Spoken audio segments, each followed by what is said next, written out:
itxuda duanari dakiguna. Pitxor ezagutzeko aukera aukine ban, txiki-txikitatik. Horatzen dute zela txikitzen nintzen nien, azte burutan, gurasuekin uteten ginen nien pintxo bat jatera doneka gortizetan, txokola goten ginen nien, egoten zen bitxor, baten jasarritxe, normalien periodiko irakurtzen, eta elkarrezketa bat egiteko goguaz beti ez. Horatzen dut zela gurasuekin, euskeraren inguruen, euskal hitzen erruen inguruen, kulturaren inguruen, txandizioaren inguruen egiten ebezen elkarrezketa. Eta astiro goten zela belarrize jartzen eta interesa agertzen ez.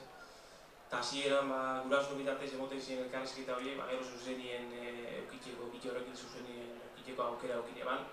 Eta horrek mozta aukera edo horiek bere jakituriaren zati txikitxo bat jasotzeko.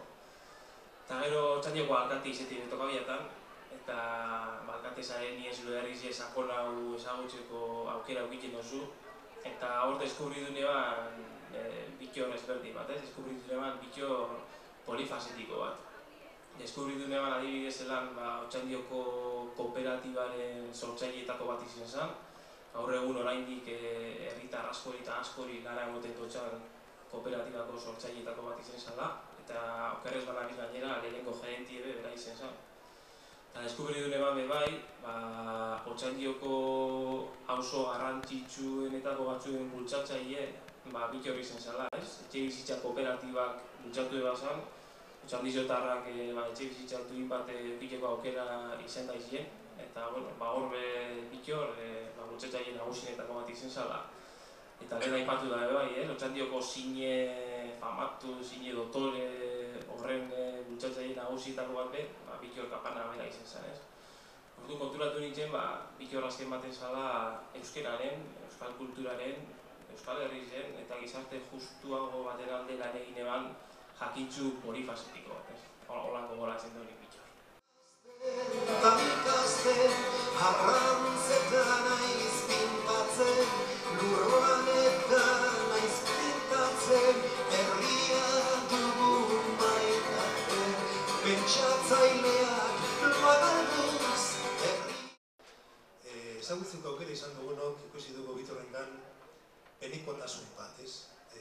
Berak sentitu egiten bazan gauza, eta hola, ez?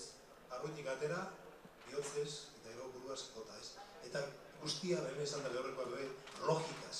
Berantzat euskerak logika bat eukan, eta logika horrekin segitzen bazan. Bitorren bi maitan eukazan, bat baratza, hortua, landareak, eta beste euskera. Nigan zaitu dadako maite zaitut. Bueno, hor lan, talde bat bildu gara, Bitorrek egindakoa asko da, esandako asko da, eta gordeta aurkitu duguna altxor handi batak. Hemen eskuetan daukat, nik badakit, poeta baino nik niretzat Bitorrentzat filosofo jakintzu izan da. Poesian ere nik neuke behenak izan, nik hainbat kantu dedikatu dutzadaz, musikatu nabazan.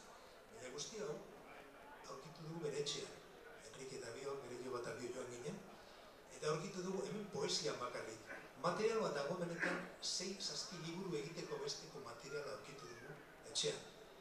Hemen esan da Patxik eta esan dabe, egia esan, nik uste dute publikau oso gitxe egin eban, eta zorionez bera gorde egiten zitu esan. Eta orduan, gordetakoa benetan altxor bat da.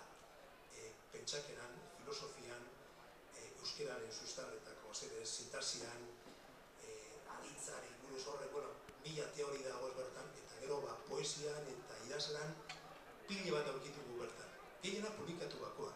Behar bada datorren urtetik aurrera hasiko gara, horre lantalde honetan, eta hor gabiltza, eta nik uste dut ikusiko dabela Bitorren argia hurrengoan, eta eskolak sortuko dira, ziur baietz.